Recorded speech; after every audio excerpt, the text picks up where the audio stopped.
Pastorear em comunidade, sonhar, escrever, não é para qualquer um.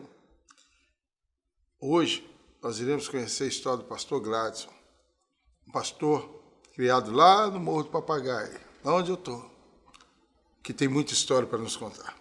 Pastor Gladson, e aí, tudo bem, meu querido? Cris, tudo bem com você? Bom demais, melhor agora, vendo essa beleza de pessoa.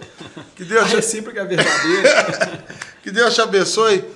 E aí, pastor, como é que foi sua infância? Eu sei que por um tempo você teve grandes dificuldades na vida e de repente se torna um grande líder religioso dentro do morro, um ganhador de almas. Como é que foi isso? Boa noite a todos, né? Isso é um prazer a gente estar aqui. E falar da pessoa Gladson é bem diferente de falar do pastor Gladson. Uma dificuldade muito grande, sabe, Cris? Como você bem colocou aí, nasci na comunidade ali, no Morro do Papagaio, e muitas dificuldades como passar fome. De fato, a gente teve ali também um processo de pedindo esmola nas ruas, vários serviços como engraxate, vendedor de jornal, franelinha, tudo a gente procurava para sobreviver. A maneira é essa, a gente não vivia, a gente sobrevivia. Né? Então a dificuldade que eu passei muito grande, em todos os aspectos, que de fato dá um livro se eu for contar toda a minha história aqui. Assassinato na família, 2 estupros na família, uma coisa difícil. Quem vê a gente hoje sorrindo, quem vê a gente alegre, né?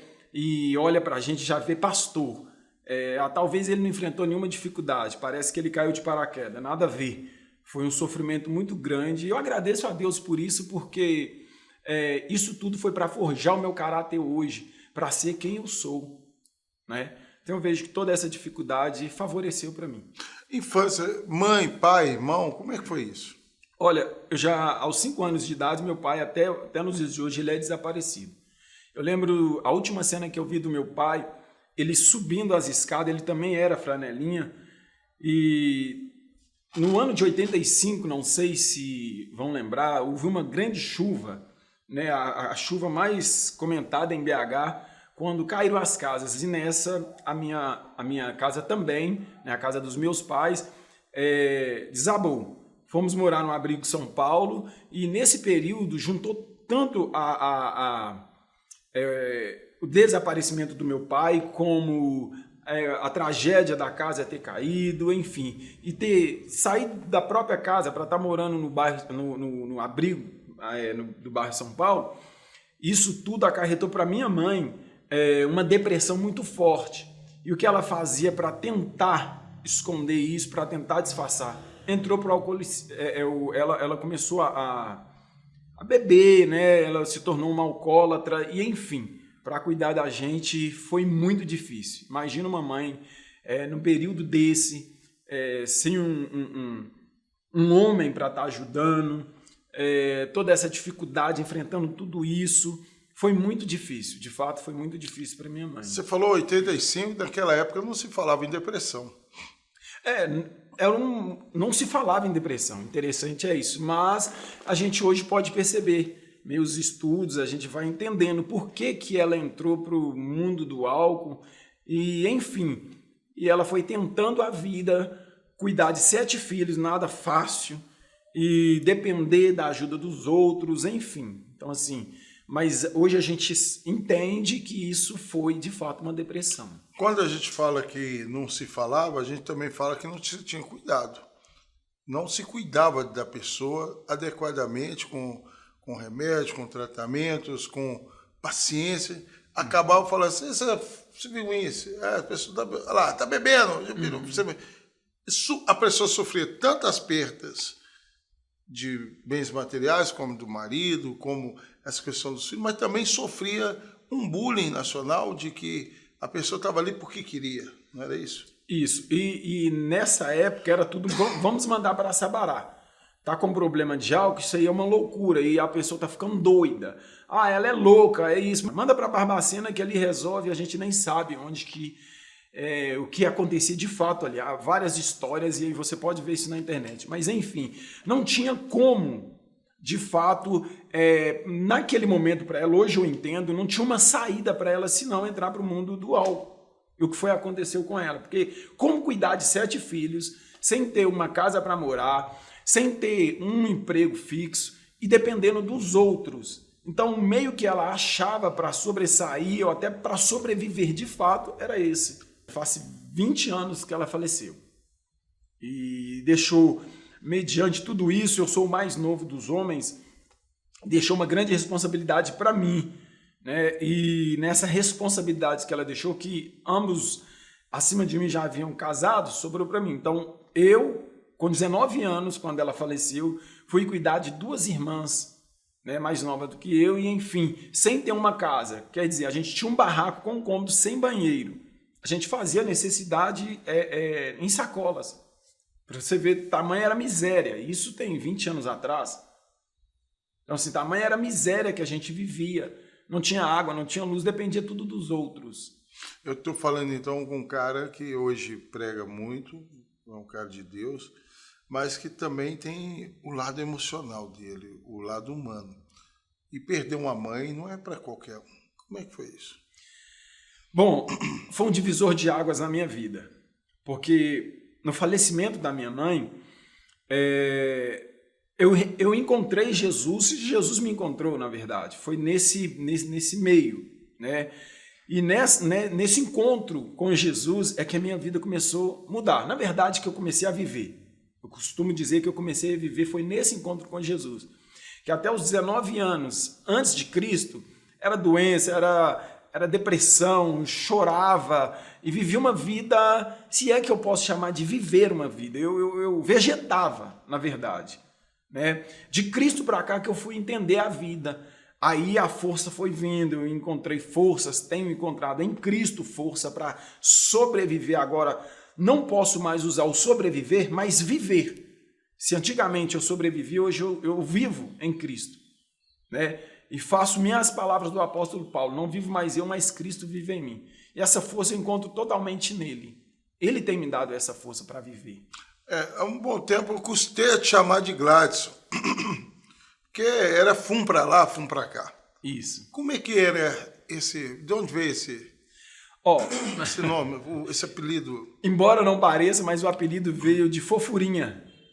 É que lá em casa... Mentira, bem... É cômico, mas veio de Fofurinha. De Fofurinha foi ficando Fufute, depois Fute, depois Fu. Até virar real. Não, o Fum ainda não cheguei, eu parei no Fu ainda. FU. Depois Fum, por causa que, como de extrema pobreza que a gente veio, não tinha como tomar banho, aí o apelido era Cascão e Fum. Aí ficou Fum, de fedor mesmo. Era a vida que eu vivia, né? Hoje eu acho graça, hoje a gente sorri aqui, mas é verdade, é o que aconteceu. Então daí que veio esse apelido. Que metamorfose, Fofurinha, Fu, depois Fum. Cascão e Fundo Fedorento. Fundo Fedorento, exatamente. Foi isso mesmo que aconteceu. Que bom. Mas uma coisa que me marca muito é que você era muito bom de bola, né? Você jogava muita bola e passou por sua cabeça alguma vez ser jogador, alguma coisa assim? Meu sonho era ser jogador. Porém, muito raquítico, né? Má alimentação e coisas mais, como eu aqui já declarei, eu fui tentar fazer um teste. Não vou falar o clube, não, deixa pra lá. Fui tentar fazer um grande clube aqui de Minas. Quando eu cheguei lá, que as pessoas ali que faziam a primeira entrevista, bateu o olho em mim e falou, quantos anos você tem? Eu disse, 16. Desse tamanho?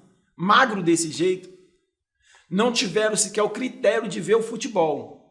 E aquilo ali me desanimou. Eu não tinha um pai, não tinha alguém que viesse. Não, você vai conseguir. Se aqui não te aceitaram, vai para outro clube, tenta de outra forma. Não tive isso. Então, naquele primeiro impacto, jovem, 16 anos, jogava bem, mas não tinha quem incentivava, desanimei. Falei, não vou fazer não, porque eles vão olhar porque eu sou magrinho, o apelido de passar fome, coisas mais, não vão me aceitar. Eu desisti. A gente vê lá que você veio de uma família muito humilde mesmo e muito dividida, né? Bastante. E o alcoolismo fazia bem parte ali da turma ali.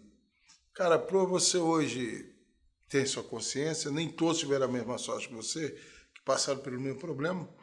como é que é o alcoolismo dentro de uma casa com a criança? Então, como você bem colocou, uma família bem dividida. Eu tenho várias mães ao mesmo tempo, porque nessa queda da minha mãe, isso biológica, eu fui morar na casa de um, na casa de outro, e assim fui sobrevivendo, né? E eu agradeço todas aqui, eu agradeço mesmo, que me ajudaram de alguma forma, às vezes dura demais comigo, principalmente a minha madrinha, ela foi muito dura comigo, mas eu entendo hoje, né, que ela queria o meu bem. Então ela era muito dura porque queria fazer um homem como ela fez um homem, no sentido de a vida você vai enfrentar dificuldades na vida, a vida não dá mole para ninguém, você tem que esforçar. Isso foi gerando em mim uma força também. Eu agradeço muito ela e todas que me ajudaram. Agora, para uma criança lidar com o alcoolismo dentro de casa não é nada fácil. Hoje nós sabemos que tem que, de fato, enfrentar um psicólogo. A gente busca um reforço. Nós hoje sabemos que nós buscamos essa força que está em Deus. Você só vai encontrar em Deus, porque é Deus ele que dá essa força. Se eu não estivesse encontrado Deus e Deus não tivesse me encontrado, hoje eu não estaria aqui. Né? Como eu já bem disse aqui, 2 estupros na família, um assassinato, sem ter o que comer. Hoje que é chamado de bullying, tá sofrendo bullying, isso eu cresci quando era normal, era negão, era passa-fome, era cascão e coisas mais. Isso não me fez ser um revoltado no concernente à sociedade, me fez ser revoltado contra a situação que eu estava vivendo e gerou em mim uma intenção de melhorar cada vez mais. Aqui, olha, deixa eu te falar um negócio, o Gladys. Violência, nós crescemos ali e vocês ali pegaram uma época do humor muito violenta. A droga muito fácil. Para sobreviver, chegou um tempo para sobreviver, quase tinha que ser usuário de drogas. Olha que interessante, eu convivi com muitos que faziam tal práticas do uso de droga. Andava com eles para cima e para baixo, acredita que eu nunca usei droga? Eu falo isso, muita gente fala assim, como?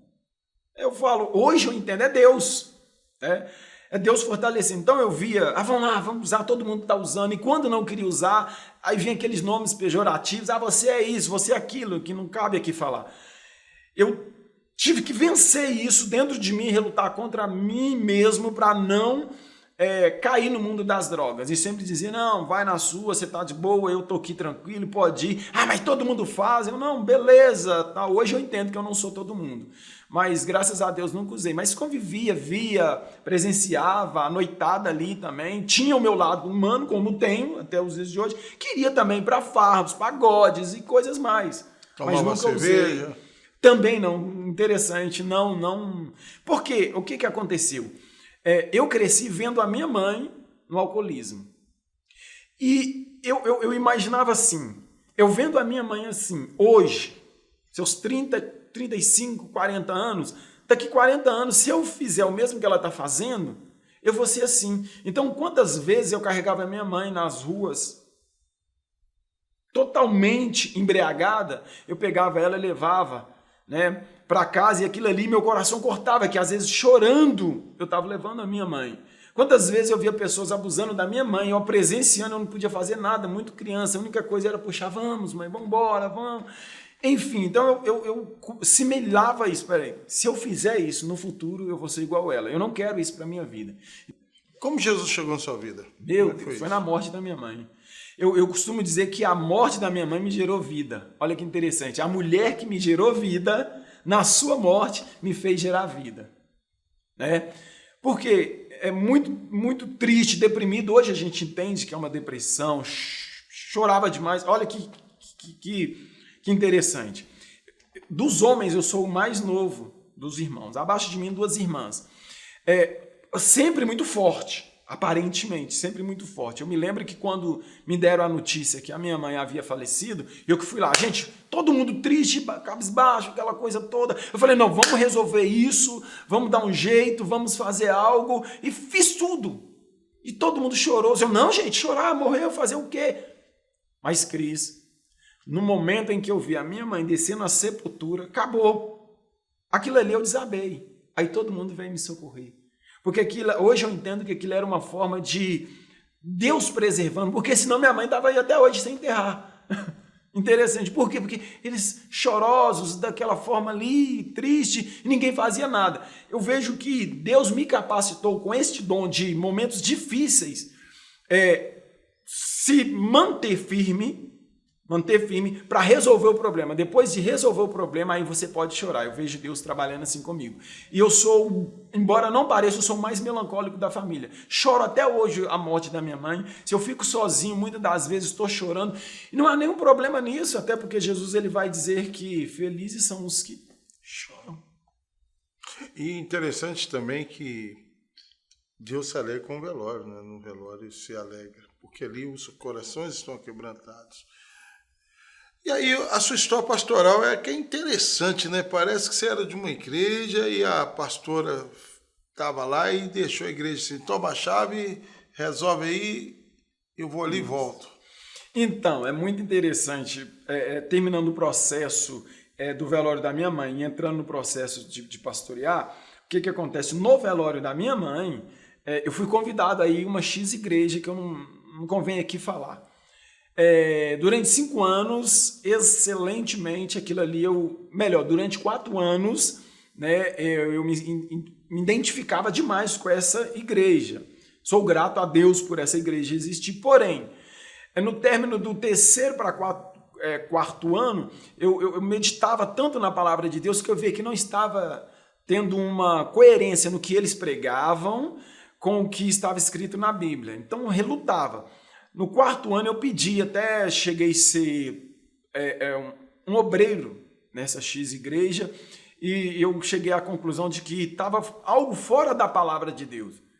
Ao mesmo tempo que ensinava que a palavra de Deus era a palavra de Deus, eu via mais a palavra do homem. Então, no 4º ano eu pedi para sair de obreiro, fiquei mais 1 ano até para ver se algo mudava, né? Cheguei e conversei com o pastor, não me identifico com isso, eu acho que está fora da Bíblia. Então, para não haver uma discussão, eu saí debaixo de bênção.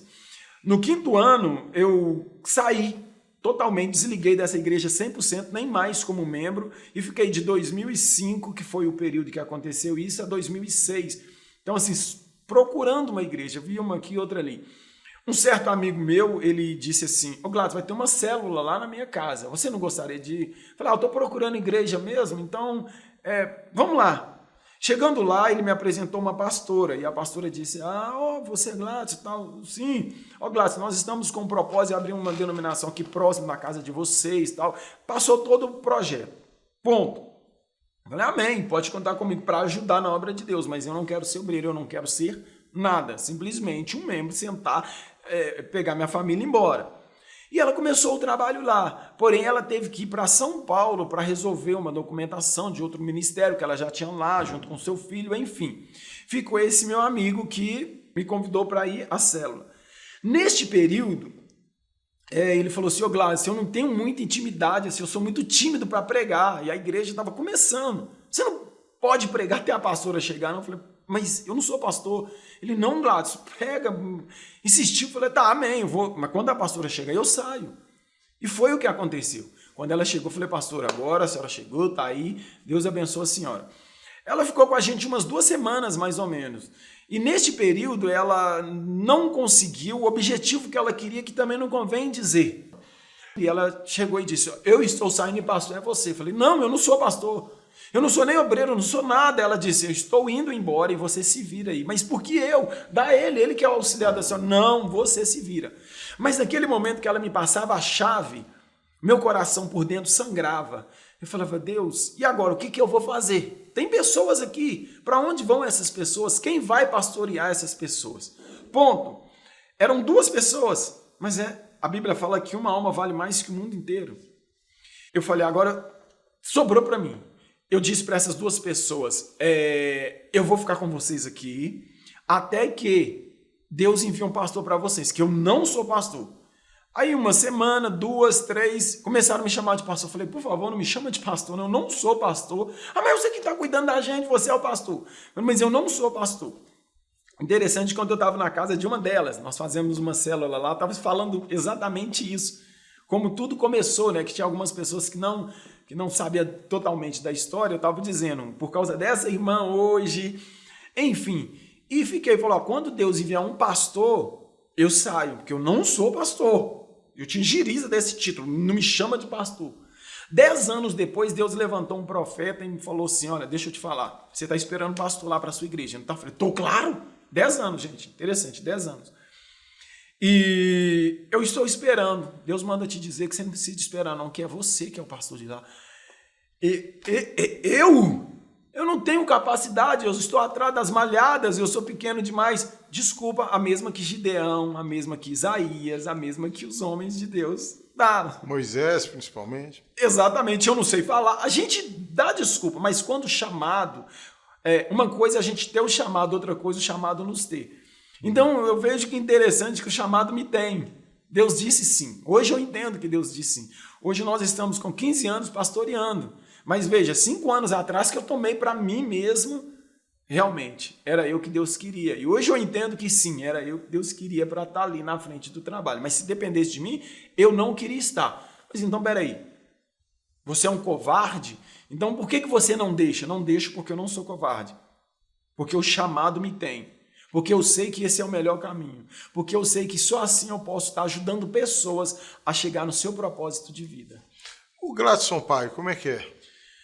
Corujão.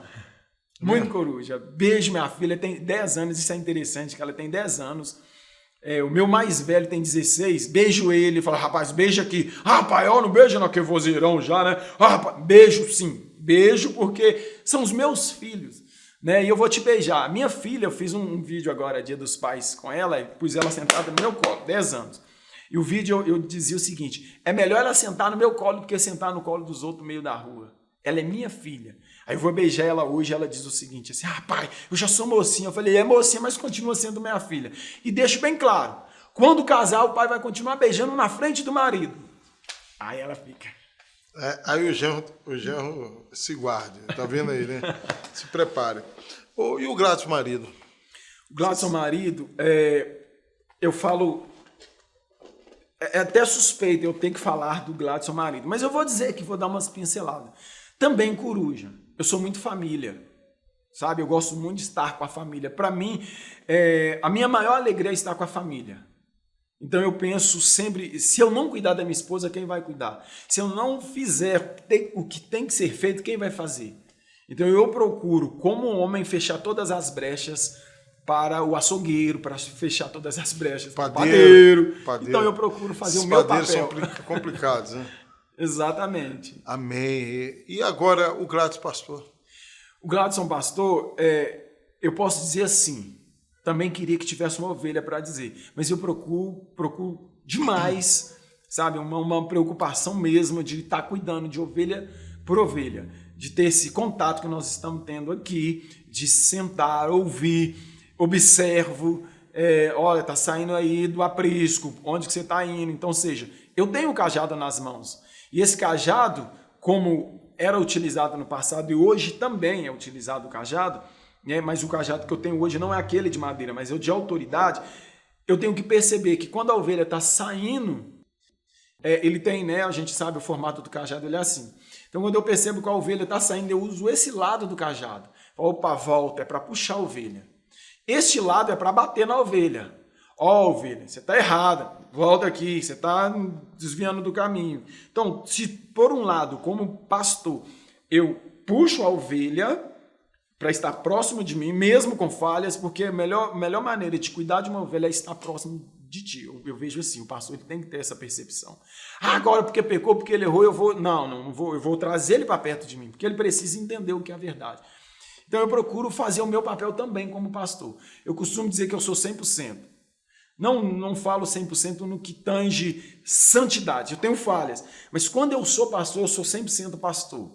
Portanto, dentro da igreja, o meu filho, a minha esposa, a minha filha me chama de pastor. Fora da igreja, eu sou pai, me chama de pai.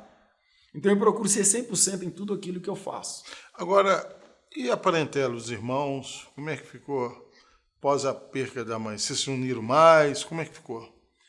Unidos, graças a Deus, sempre fomos. Mas casaram, né, como eu já disse, espalharam. Deus, em nós, fez com que tivesse essa união um pouco maior de convívio, não apenas de telefone. Mas vamos fazer um churrasco, vamos sentar, vamos conversar, vamos chorar um pouquinho, vamos lembrar da nossa mãe, vamos sorrir. Porque a minha mãe, com todos os problemas, dificuldades que ela enfrentava, ela conseguia, sem ter o que comer dentro de casa, trazer um sorriso. Eu me lembro de uma cena da minha mãe, e eu carrego isso comigo, em que uma vizinha pegou um potinho assim de sorvete, sabe? Pegou, encheu de macarrão, angu e feijão. E chamou no muro lá de casa e falou, ô Vera, chamando a minha mãe, ela chamava-se Vera, né? Ô Vera, eu tenho aqui uma sobra de comida, você quer? A minha mãe, sim, claro, eu quero. Pegou, dividiu para todos os filhos. Eu, muito pequeno, eu fui perceber isso depois, eu tinha 29 anos quando eu fui perceber o que a minha mãe havia feito.